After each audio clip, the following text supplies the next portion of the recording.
We leave our kids at home because I think that's also important. You cannot focus when you're also looking at the 2-year-old and saying, please don't eat that eraser. I'm working over here. My husband tells me something. I say, uh-huh. And then I'm like, what did you say? The core principles of a good business are the same for a partnership because that is working together with somebody. We bring our 5, almost 6-year-old into our goal conversation. Okay. So we will do our strategic planning session and we come back and we show her our goal sheet. And we say, these are some of the plans mom and dad have for this next year. What do you want to accomplish as your goal? People aren't willing to struggle through everything you need to struggle through to keep a relationship together. The very bad times, right?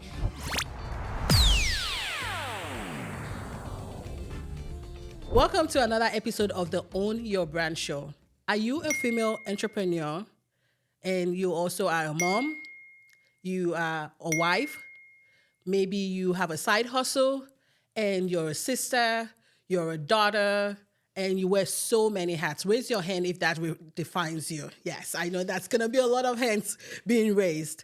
But for some reason, as you grow in your business, you're finding out that your relationships are somewhat kind of like breaking down almost.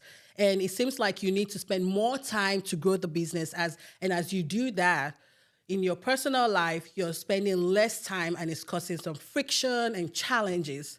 Well, let me tell you, first of all, you are not alone. There's a lot of people that struggle with that. But today I have a guest that brings us good news.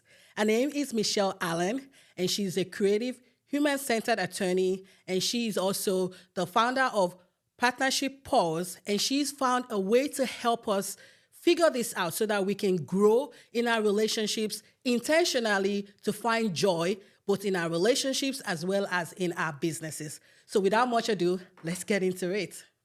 Hi, how are you doing? I'm so great today, Victoria. Thanks for having me here. Oh my goodness. Look, this is a topic that we need to break down because a lot of us female entrepreneurs, and I know even men, deal with this. And you know how they say more money, more problems? That's right. But it shouldn't be, right? Because you're saying that there's some skills that we need to implement that maybe we already have that we can implement in our personal lives to help be better. Tell us about that. Sure. So my background is I've been an attorney. I've always been in government work and had a full-time day job. And at these jobs, we learn a lot of skills.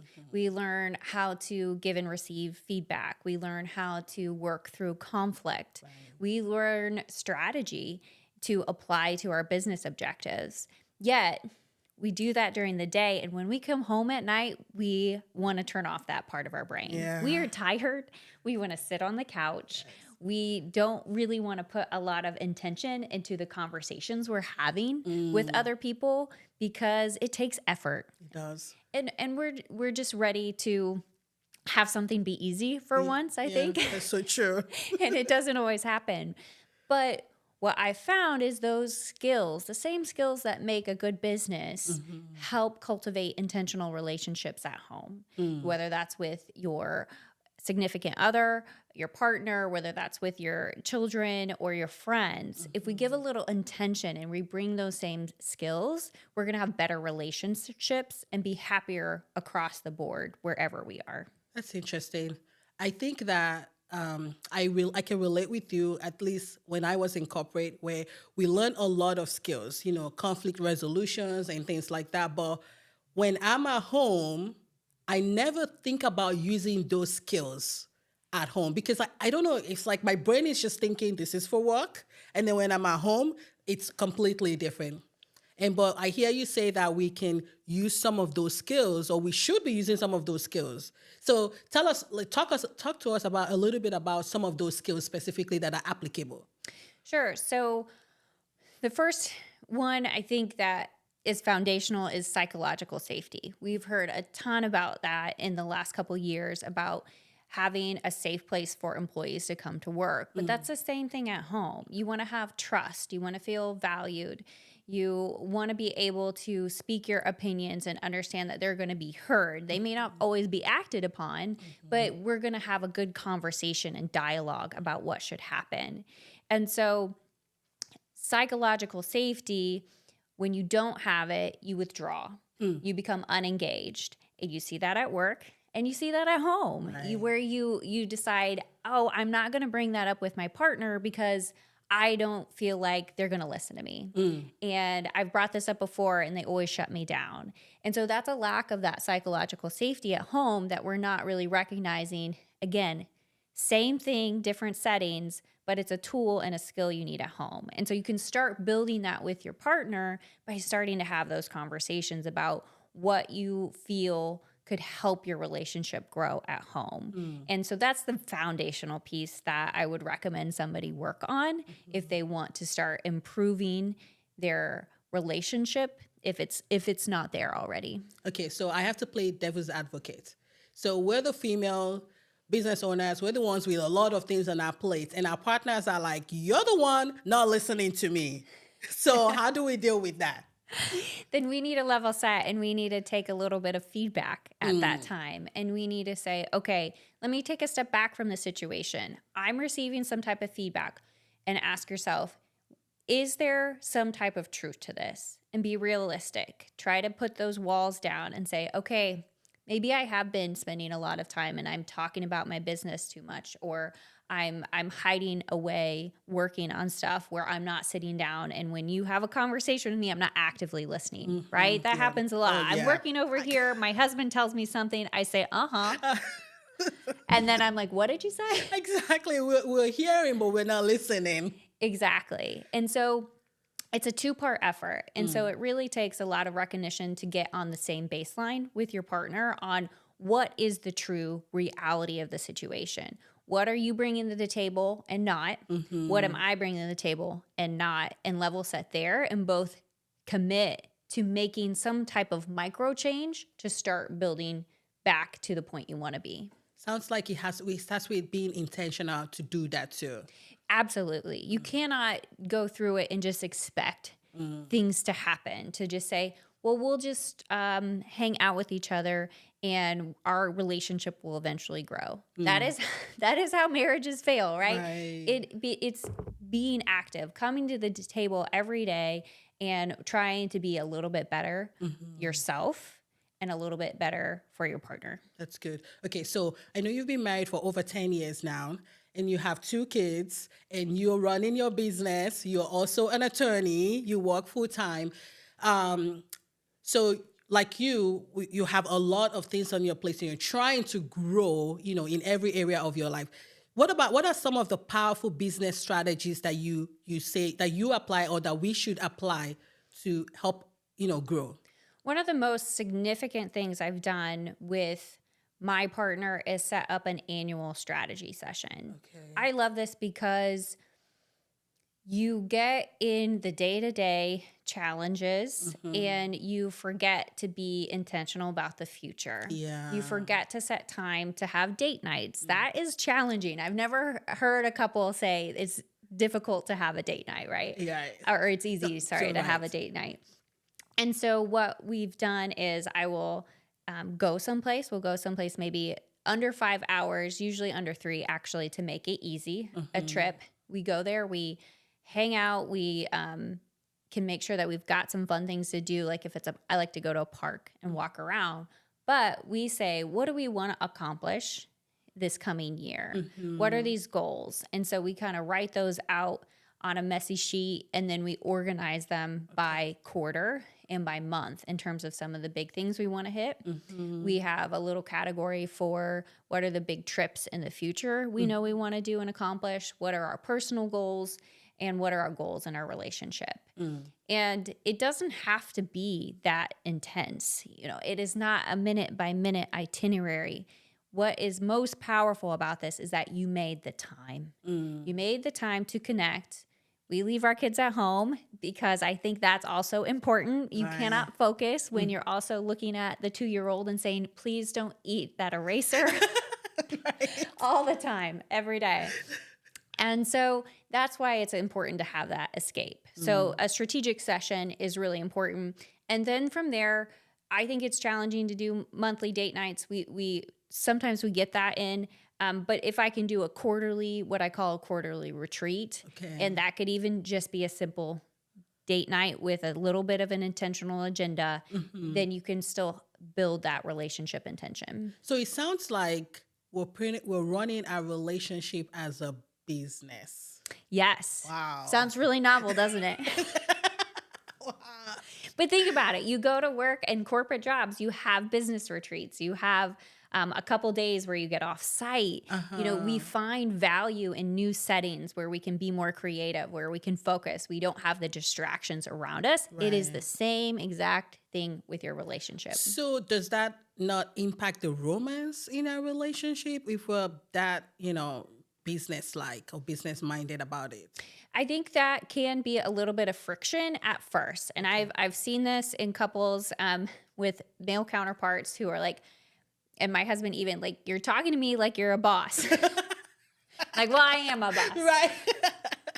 No, but it's trying to reframe that and say, no, I'm being intentional with you and my time. And that's the piece to it. I want to connect with you. Right. And then the second piece is, again, don't structure this a minute by minute agenda. Right. Keep it flexible, but have some small strategic goals you want to accomplish when you're together. Okay. So I'm thinking about those that have the question, what if my partner does not buy into the vision of the business? That makes the conversation a little bit more challenging. So what do you say to that? The personal business you're running or the... Right. So because some people might have a personal business and, we're trying to improve the relationships at home, but it's almost like you cannot really separate you as a person, from your business, and your relationships at work, at home rather. So how do you deal with spouses that maybe might not be interested in what you do, or they don't even just get it or enough to be able to see you wanting to do this, make this work? Again, everything starts with a conversation and learning more about each other. And there's a reason that the two of you, if you're in a relationship, connected in the first place. Right. So one, reaching back to maybe those initial whys. Why are we together? What did we love about each other? And then recognizing that we evolve over time. How have we evolved? And then really asking good questions to say, what about my business are you struggling with? Why is that difficult? And pinpointing the exact feature it is, because is it the subject matter? Is it the time it's taking away from your and my relationship? Is it the way I've been changed throughout this process? Is it the way I'm handling my time or not handling it very well to be with you? And I would say most likely it is not that you have a business, or it's probably not what that type of business is. It's probably the dynamics that are deeper circulated in your connection with your partner that would be driving them to be distanced from it. Right. And it sounds like the way I'm thinking of it is like maybe calling it a business might be a little bit too deep, but like, this is what I find joy in doing. And then also figuring out what is it that you find joy in doing as well. Absolutely. I'm glad you brought that up, because if you're passionate about something, I can't see a partner saying we can't do that, right? We need supportive partners to help us get on board with our authentic selves and our joy in our life. And so, again, going back to that conversation, that would be the foundational issue, right? Talking about, this is what brings me joy. And I really need your commitment as a partner to see this through. Right. And talking through that way to get your partner on board and to be that supportive. This is how I could see you supporting me in this, and it would mean a lot to me if you could do that. I love that. So I remember when I was younger, and how we would say, maybe make a list of the person that we want to get married to, and then we have a long list. I remember my pastor at the time would, even though we have all the superficial reasons and all that, the physical things, it always like impressed in us that we have to have a goal of what our marriage is supposed to be about. So, one thing it specifically says is that if you can marry someone that is not going in the same direction as you are, or at least have an idea of, going in the same direction. So if you're at the airport and maybe someone is in going to Las Vegas and then you're going to like New York, like you're probably not going to be at the same terminal, right? And that's going to be a little bit hard. So he always told us at the time that find, even if you are crazy in love with this person, have those conversations about where are you going and see that you guys can make it work somehow. And I remember when I got married, we had that, my husband and I had that conversation, and we would talk about what do we want our life to look like? At the time he was in Nigeria and I was here, and we had that conversation like, do I move to Nigeria or does it come here? And we wanted to make sure that our children have a good life, so we chose to be here, and just some other things that we have planned. But I feel like maybe there's a lot of noise happening now because it's a struggle for us to kind of remember some of that conversation. And I feel like we have to go back and revisit them. But like what I'm hearing from you is that when the journey gets tough, we have to go back to that initial foundation. Like what is our goal as a family in our relationships? And maybe that evolves over time because our joy and passions changes individually, but find a way to kind of reconnect that to still fulfill our bigger goal. That's right. And this is one of the practices that my husband and I actually did, was revisiting not just values, because we hear a lot of, you need similar values as partners. But I don't think we go strongly enough to what's the future vision look like? Where are you going? So what's your vision statement for your relationship? Right. What is your mission statement for your relationship? What do you want to... By the way, I'll tell you, sorry to cut you off, but I don't think that we really think of it like that. Right. We don't. Because that's all business related. Yeah. That's all, where's that business going? But the core principles of a good business are the same for a partnership, because that is working together with somebody. And so to go even further back, that's the why statement. Like Simon Sinek, my husband and I worked on our why statement. And what we did is we worked through a process where we said, what were all the wonderful memories that we remember when we were first dating and we were first, living together. And we culminated those into little stories and feelings of what we really appreciated and loved about each other. And then you take the themes from that and we put that into a why statement.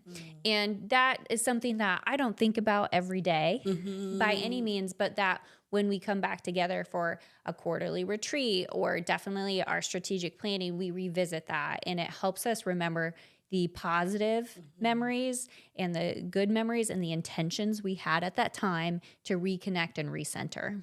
I love that.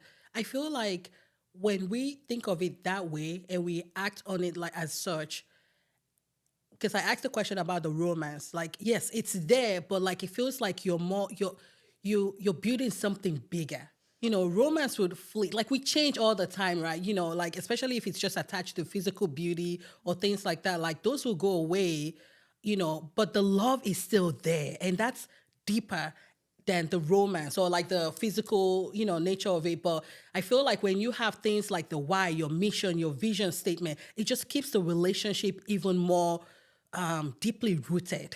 Absolutely. It's the stickiness, right? That keeps you stuck together. It's like we agree on these things. Right. We are connected on these things. And you're absolutely right that those can be a driving connector between the two of you, because it's easy to forget that. Yeah. When you get lost in the day-to-day challenges that you're faced with, your mental challenges, your struggle with, parenting, all of these things, these conflicts that come up, and they are micro instances that maybe try to pull you apart. Right. But if you can keep coming back together and sticking with your beliefs and your knowledge of each other, then you're going to be more successful. Right. So I'm imagining there's someone out there listening thinking, well, we didn't start our relationships with talking about our why, our mission statement and things like that.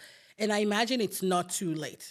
It is not. So I did not do a why statement until our 10-year anniversary trip. So, when we started our relationship, we didn't talk about that. We were a very traditional, I think not super forward thinking couple. We hung out, we liked each other, we fell in love, we said, let's get married. And that's where we stopped. And I think that's where most people stop. And that's why I'm advocating not to stop there and to think a little bit more strategically and how do we keep this alive year after year. So in business, you have a couple stages. You have, and it's the same in your relationship. You're going to have your introduction stage, Right. which people call the honeymoon stage, right? But I don't love that phrase. So introduction, you're building your knowledge and awareness of each other and your connection. And then there's growth where you really can go deep. You can go really get some big highs really fast. And then there's maturity. And I think this is where you see the most friction because people aren't willing to struggle through everything you need to struggle through to keep a relationship together, the very bad times, right? And after that, when you hit maturity, you have a choice. And at that choice, you can remain in the same place you are in that growth. You can decline where you're not having a healthy relationship, you're not connected, you're not engaged, or you can renew. And that's where I would say you can hit through this cycle multiple times where my husband and I have hit the point where we are renewing our relationship. It takes effort to do that. And it's not perfect, right? Like I talk about these strategies and it is not that my relationship is all roses. It is not. But what keeps happening is that intentional connection and dedication to each other that is renewing our relationship. That's good. That's good. So I want to talk a little bit about this retreat. So what makes a good retreat? I think you can do the most simple retreat with a couple of things. And it's on the whole, a pre-conversation with your partner to kind of get them on board, a simple agenda, and a debrief afterwards. So that's really all you need. You don't need a whole lot of things. And what my advice would be for a very simple agenda is what I call a 1-3-1 agenda. Okay. So you can do this on a date night. Okay. You could also do this on a day retreat. And if you want to make it longer, you can. You're not going to fill that whole time, right? So plan some hikes or something in there. But the 1-3-1 is that each of the partners bring one topic to the table. So you have a topic you want to talk about pertaining to your relationship or anything that's going on in that relationship. I do too. And then you also think up 3 questions you want to ask and engage me with regarding that topic. Okay. And so I come to the table with that as well. And that guarantees us dialogue about something that's important to us. But it also doesn't stretch us too far, right? It is easy to do one topic, 3 questions, as opposed to come up with 5 and 3 subtopics. And I need you to also, diagram this out. That's definitely a business right there. Yes. And I've done some retreats where we do a little bit more, retreat work where we're circling values and whatnot. But this one's simple. And then the final, we hit 1, 3, the 1 is agreeing on an activity we can do together. Something that's simple. It could be a walk together. It could be visiting a store that you really enjoy together. So my husband and I just did this last month. It was a short date night, and we went to the Tractor Supply Company because we love looking at farm things and all of the bird feeders and anything we can get our hands on over there. So we had a really great time going there. Wow. So you both enjoy doing that? Yes, we do. And we don't get out to shop very much together anymore with, 2 kids at home and living in a rural county. So it was really enjoyable. Wow. So I want to shift this conversation to maybe the kids too. Is this something that you could do with kids, maybe the older kids, or how does that work? We bring our 5, almost 6-year-old into our goal conversation. Okay. So we will do our strategic planning session and we come back and we show her our goal sheet and we say, these are some of the plans mom and dad have for this next year. What do you want to accomplish as your goal? And she will tell me she wants to plant a garden in the spring with blue and purple flowers. And she wants to have a sleepover at her cousin's house, or she wants to go to the beach. And so we put her goals on that sheet as well. And she will, throughout the year, just say, hey, I want to add this goal to our sheet. She sees it, she knows it, she understands it. And then each quarter, we typically pull that goal sheet off of the refrigerator and we check off what have we accomplished? And so she gets involved by putting a check mark and a smiley face or whatever she wants to do on that sheet. That's good. As you were talking, I was thinking about how doing these exercises can help refill our cups. Yes.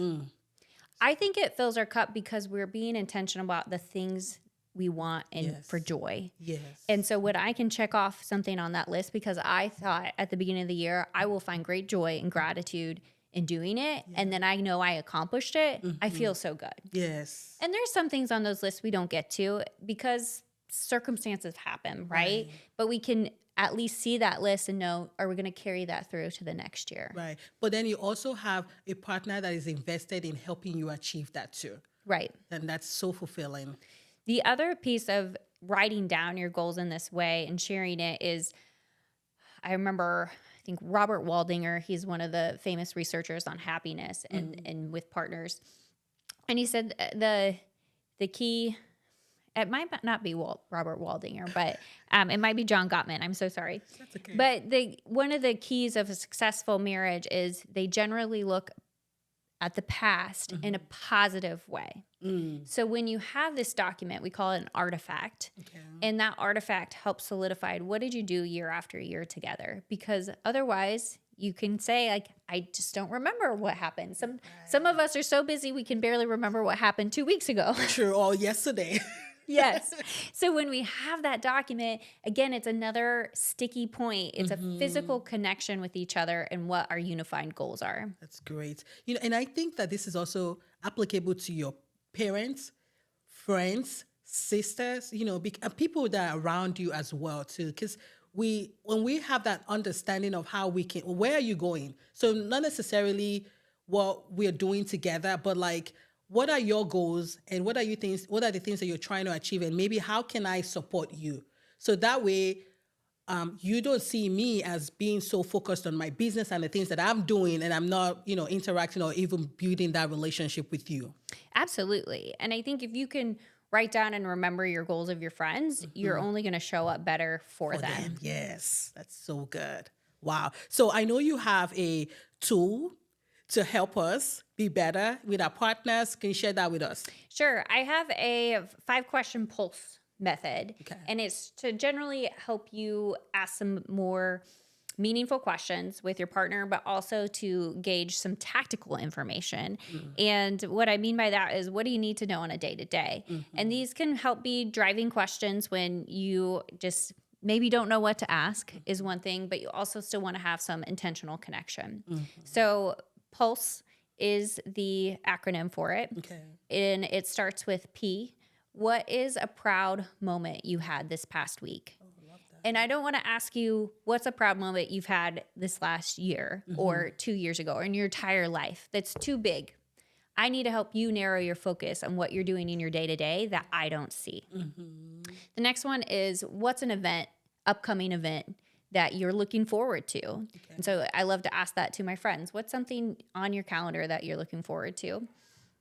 What's a long-term goal that you're working towards? Okay. So this kind of comes back to having that conversation with your friend. What is something I don't know about that's on your bucket list?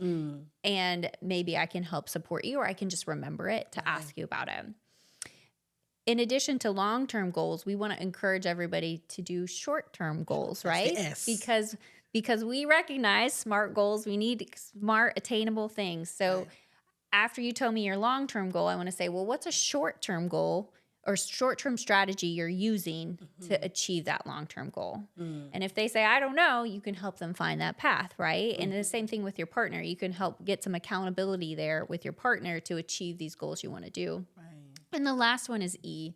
What's your energy level today? And these questions can be used all in a row. They could be mix and match, or they could just be used one at a time here or there. But they are targeting different things in your life and in somebody's life, where it gives you variety to find out what that is. So your proud moment's going to tell you what gives them joy and gratitude. What do they value? Right. And it might be something that could be somebody else's joy, right? Not necessarily their own. You're going to find out about their goals with the long-term and the short-term strategy.